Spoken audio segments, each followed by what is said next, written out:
서구청이 한국가스공사가 신청한 중리정확관리소 가스배관 매설 공사를 결국 허가했습니다. 가스공사는 곧바로 서구 구간의 공사를 시작할 예정입니다.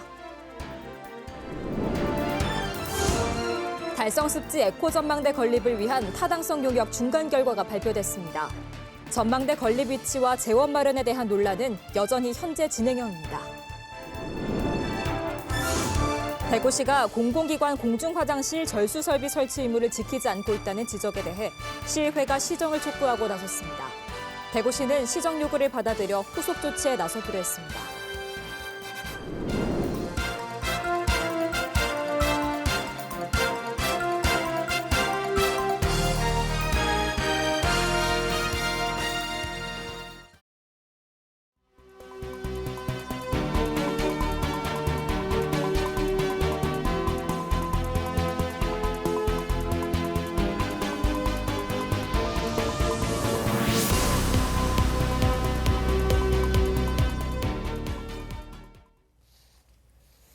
시청자 여러분 안녕하십니까? BTV 대구 뉴스입니다. 첫 소식입니다. 달서구가 달성습지와 가까운 호림 강나루 공원에 100m 높이의 전망대 건립을 추진하고 있는데요. 이 사업에 대한 타당성 용역 중간 결과가 발표됐습니다. 전망대 건립 위치와 재원 마련에 대한 논란은 여전히 현재 진행형입니다. 천혜열 기자가 취재했습니다. 달서구가 호림 강나루 공원에 지상 100m 높이의 에코 전망대 건립을 추진하고 있습니다. 250억 원 이상 사업비를 투입해 2028년까지 완공시킨다는 계획입니다.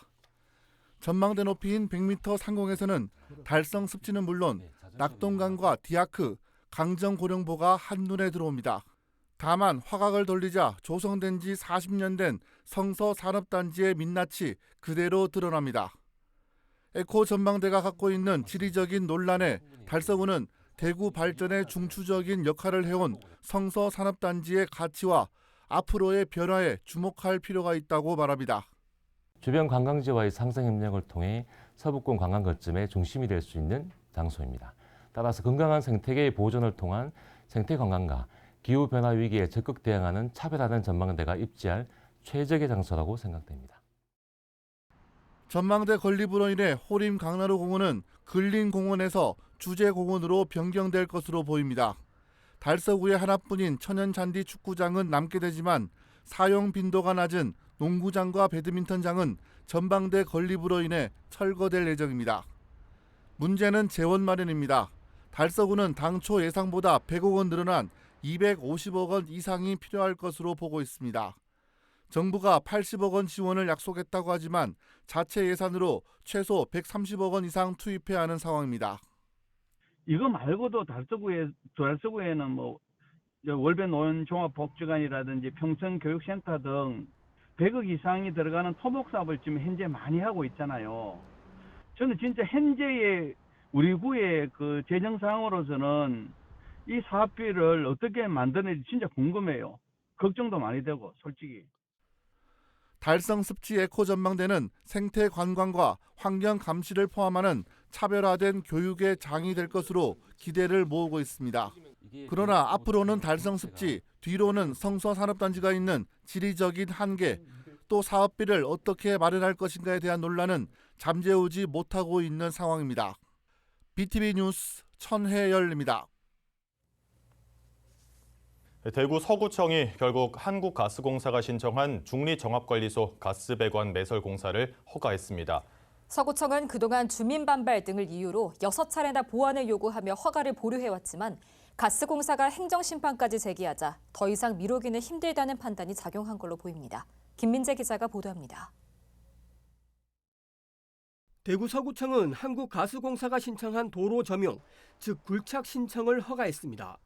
한국가스공사가 서구 중리정합소에서 성서 열병합 발전소까지 가스 배관을 매설하려는 구간 중 서구 800m 구간에 굴착을 허가한 겁니다. 서구청은 다만 서구 주민들이 제기하고 있는 안전에 대한 우려를 불식시키도록 적극적으로 홍보할 것과 서구에 주는 각종 지원 사업을 주민들과 합리적으로 협의하도록 하는 등 허가 조건을 달았습니다. 서구청이 허가를 내준 건 지난해 7월 6일 가스공사가 첫 허가 신청을 낸 지 7개월 만입니다. 그동안 서구청은 주민 반발 등을 이유로 6차례에 걸쳐 보완을 요청하며 반려 처분했습니다. 그러는 동안 가스공사는 3차례 주민 설명회를 열면서 주민 설득 작업을 벌였지만 강한 반발에 파행되기도 했습니다. 가스공사는 서구청의 허가 반려가 계속되자 지난달 16일 대구시 행정심판위원회에 행정심판을 제기했습니다. 또한 성서 열병합 발전소로 천연가스 공급이 지연될 경우 가스공사의 매출 감소 등 한 달에 수백억 원에 달하는 손해가 발생하고 있고 이로 인한 분쟁 역시 발생할 수 있다는 점을 들어 사실상 서구청을 압박해왔습니다.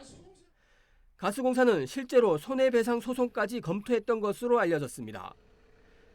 서구청은 주민 반대로 6차례 보완을 요구했고 가스공사의 사업이 공익사업인데다 법적 하자가 없어 더 이상 시간을 끌 수 없었기에 종합적으로 판단했다고 밝혔습니다. 가스공사는 당장 이번 주부터 곧바로 공사에 돌입할 예정입니다. 현재 달서구 공사 구간은 지난해 11월부터 공사가 계속 진행되고 있습니다. 우여곡절 끝에 서구 구간의 가스 배관 매설 공사가 결국 시작되면서 그동안 사업을 반대했던 서구 주민들의 강한 반발의 목소리는 다시 거세질 것으로 예상됩니다. BTV 뉴스 김민재입니다. 대구시와 공공기관들이 공중화장실 절수기 설치 의무를 외면하고 있다는 지적에 시의회에서 절수기 설치 의무를 준수할 것을 촉구하고 나섰습니다. 대구시는 적극적으로 검토하고 절수기 설치 의무 미이행 시 과태료를 부과하는 조치에도 나서기로 했습니다. 말로만 ESG를 외치고 실천하지 않는 실태에 대한 3번째 연속 보도, 우성문 기자입니다. 대구 공공기관 공중화장실 세면대와 변기의 약 90%가 절수 설비를 설치하지 않은 데 대해 시의회가 시정을 촉구하고 나섰습니다. 대구시의회 경제환경위원회 윤건근 의원은 제306회 임시회 5분 발언을 통해 공공기관의 사회적 책무인 ESG 실천을 위해 절수 설비 설치 의무를 즉각 이행할 것을 촉구했습니다. 대구시 환경수자원국의 경제환경위원회 업무보고 자리에서도 절수 설비 설치 의무를 외면하고 과태료 처분도 셀프 면제를 해온 점을 강하게 질타했습니다. 대구시의 약 700개 중에 89%가 안 돼 있어요. 절수 설비에 대해서는 대구시가 수십 년 동안 아예 손을 놨어요. 이건 의무시설입니다. 의무적으로 해야 되는 거예요. 대구시의 안일한 행정에 대한 지적과 질타가 이어지자 대구시 환경수자원국장이 곧바로 시정에 나서겠다는 답변을 내놨습니다. 공공청사 같은 경우에는 또 총무부서에서 관리를 하고 있는 부분이라서 제가 총무부서에다가 얘기를 드렸고 또 뭐 과태료 부과라든지 다른 공공기관에 대한 관리 감독에 대해서는 아까 말씀하신 대로 구군 쪽에 있기 때문에 구군 담당자들을 모아서 제가 교육도 하고. 시는 후속 조치로 9개 구군에 절수 설비 연간 설치 계획, 분기별 설치 실적을 제출하도록 요구하고 의무 설치 대상 시설에 대한 과태료 부과를 안내하는 공문도 전달했습니다. 물 부족 대응과 공공기관의 사회적 책무 실천을 위한 대구시의 실질적 노력이 지속될 것인지 주목됩니다. BTV 뉴스 우성문입니다. 4월 10일 치르는 22대 국회의원 선거가 2달여 앞으로 다가왔습니다.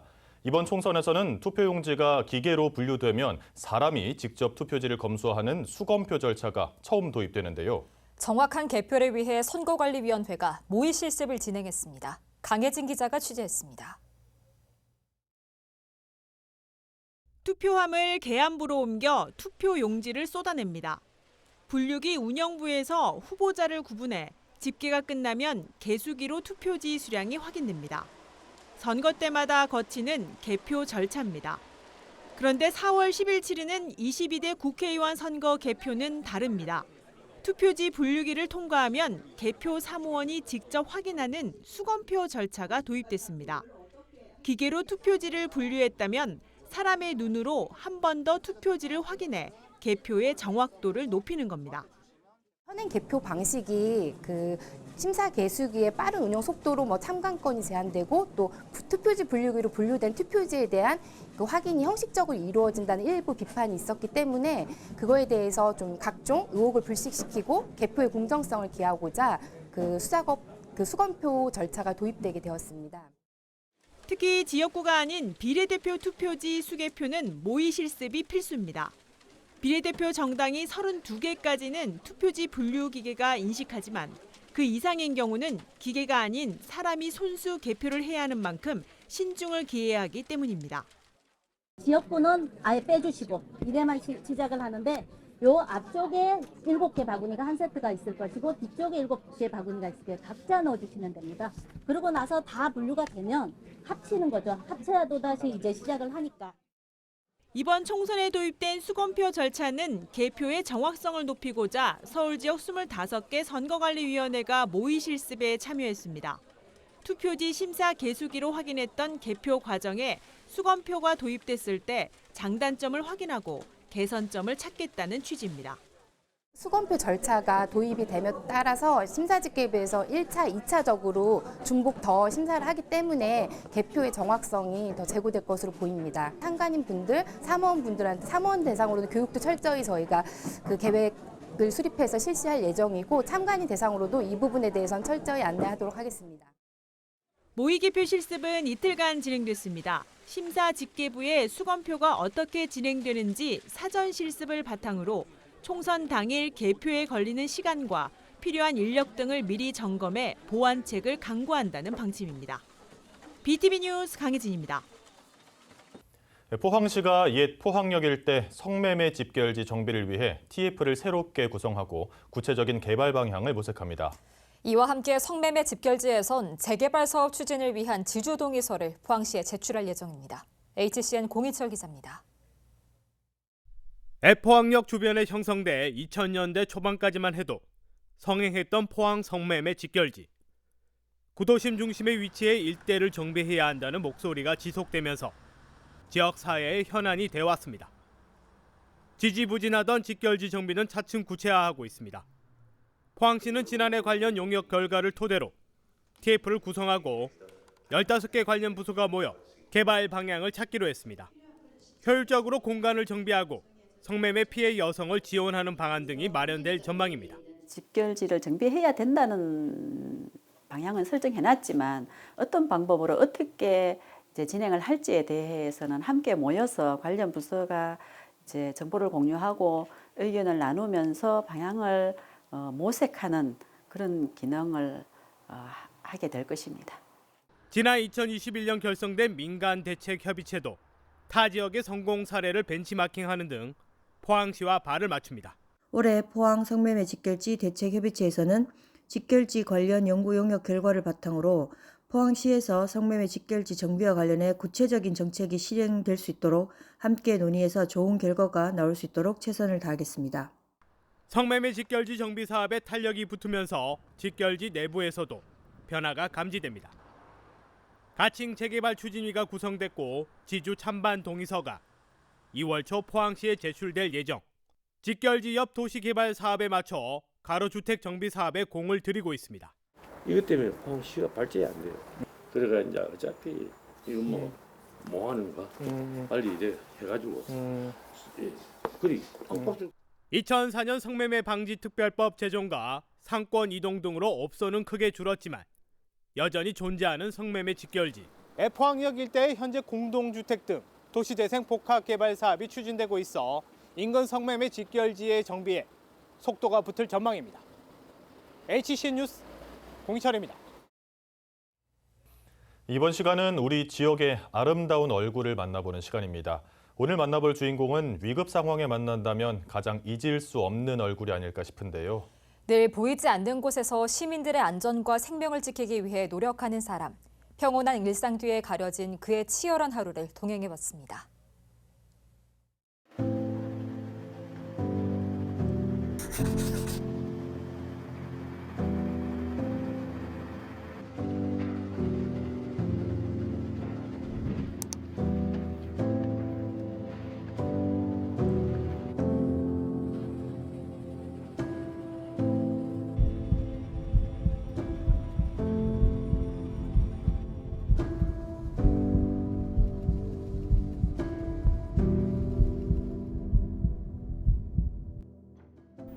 어릴 때부터 그냥 좀 보람찬 일을 하고 싶어가지고 여러 가지 경찰이나 다른 직업들도 찾아봤었는데 아무래도 위급 상황에서 사람을 구하는 소방관이 좀 멋져 보여가지고 이 직업을 택하게 됐습니다. 부모님이 항상 직업을 고를 때 뭘 제일 중요하게 생각하냐고 계속 여쭤보셔서 그때부터 뭔가 이런 사람을 구하는 일에 대한 흥미를 좀 느끼게 됐던 것 같습니다.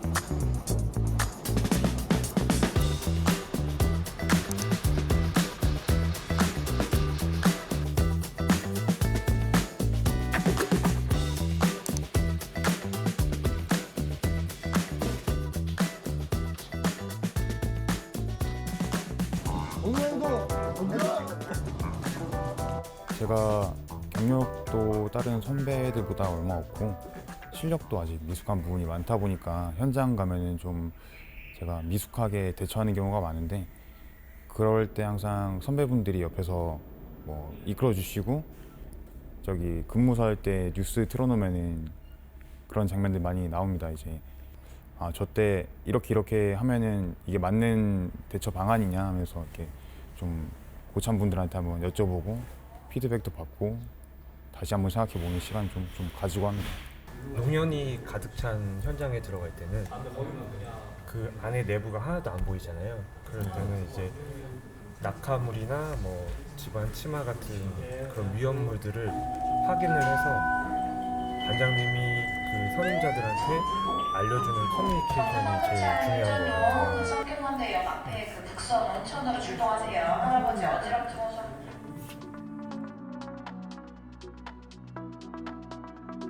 저희 직업은 아무래도 사람 생명과 재산이랑 직결되어 있기 때문에 항상 출근할 때마다 저희 직업이 저희 조직이 왜 존재하는지 그 의의에 대해서 좀 생각을 하면서 오기도 합니다. 그래서 저희 조직이 존재하는 의의는 어디까지나 국민의 생명과 재산과 신체를 보호하는 거기 때문에 그 조직의 의의를 다시 되새기면서 사명감을 가지고 일할 수 있도록 생각하고 있습니다.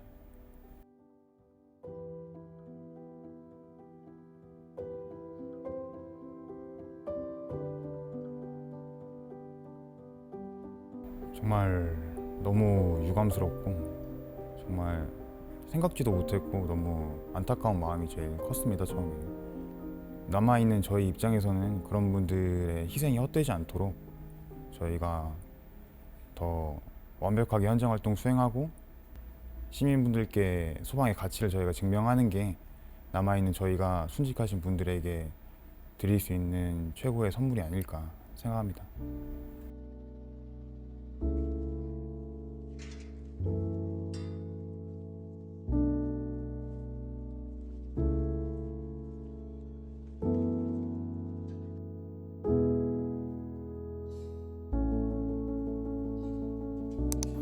내가 대하는 한 명 한 명은 수많은 요구조자 중 스쳐 지나가는 한 명으로 남을지 몰라도 절박한 상황에 처한 요구조자는 본인이 만난 대원 한 명이 국가를 대변하는 것으로 느낄 수도 있다는 생각.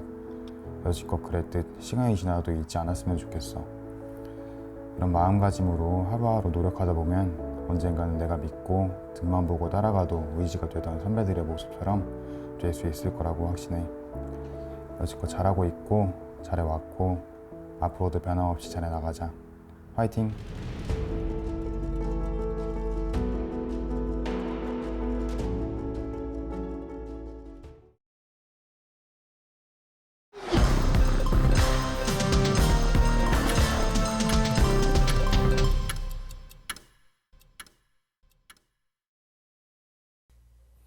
달서구 성서종합사회복지관이 설 명절을 앞두고 다문화 가족과 함께하는 행복한 설 명절 보내기 행사를 열었습니다.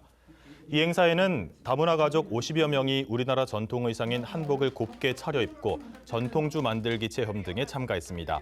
어린이들은 어른들에게 세배를 하며 덕담을 듣기도 했고 연 만들기를 하면서 우리 문화와 정서를 알아보기도 했습니다. 행사에 앞서 설 전통 동요인 까치까치 설날을 부르고 K-팝 공연을 보며 흥을 더했습니다. 대구 지역 소비자 물가 상승률이 2개월 연속 2%대를 기록했습니다. 동북지방통계청이 발표한 1월 소비자 물가 동향을 보면 대구의 소비자 물가는 1년 전 같은 달에 비해 2.4% 올랐습니다. 품목별로 보면 사과가 68%, 귤이 47% 오르면서 농산물 가격이 전체적인 물가 상승을 이끌었습니다. 시내버스료와 보험 서비스료도 각각 17% 이상 올랐습니다. 지난해 119를 통해 접수된 화재나 구급 출동 건이 소폭 감소한 것으로 나타났습니다. 지난해 대구 119 종합상황실이 접수한 신고는 총 52만 1,300여 건으로 전년 대비 1.3% 줄었습니다. 화재는 총 1,272건이 발생했는데 이 화재로 83명이 숨지거나 다쳤고 255억 원 상당의 재산 피해가 발생했습니다. 구조 출동 건수와 구조 인원은 각각 27%와 12% 증가한 반면 구급 상황 발생에 따른 출동 건수와 이송 인원은 각각 2.1%, 2.3% 감소했습니다.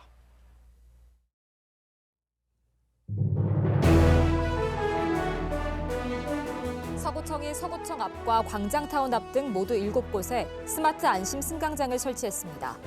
스마트 안심 승강장은 냉난방 시설과 위급 상황 시 112와 바로 연결되는 비상벨 등이 구비돼 있습니다.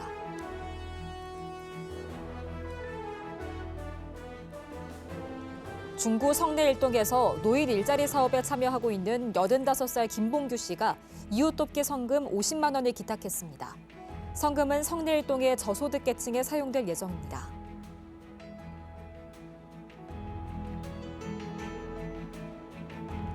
달서구 월성이동 지역사회보장협의체가 설 명절을 맞아 취약계층 200가구에 떡국떡을 전달했습니다.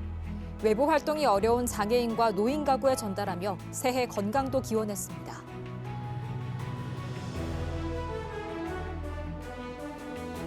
달성군 주민정보화 교육이 연말까지 20회 과정으로 개강합니다. 과정별 32명 총 640여 명이 수강 신청을 통해 무료로 참가할 수 있습니다.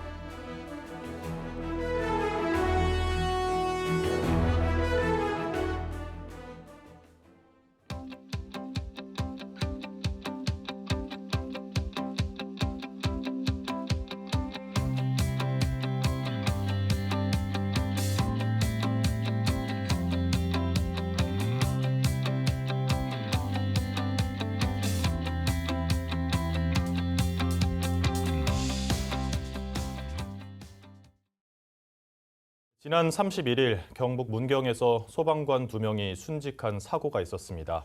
우리 생명과 안전을 지키는 소방관들에게 더 이상 이 같은 일이 일어나지 않길 바랍니다. 이상으로 뉴스를 마칩니다. 시청해주신 여러분 감사합니다.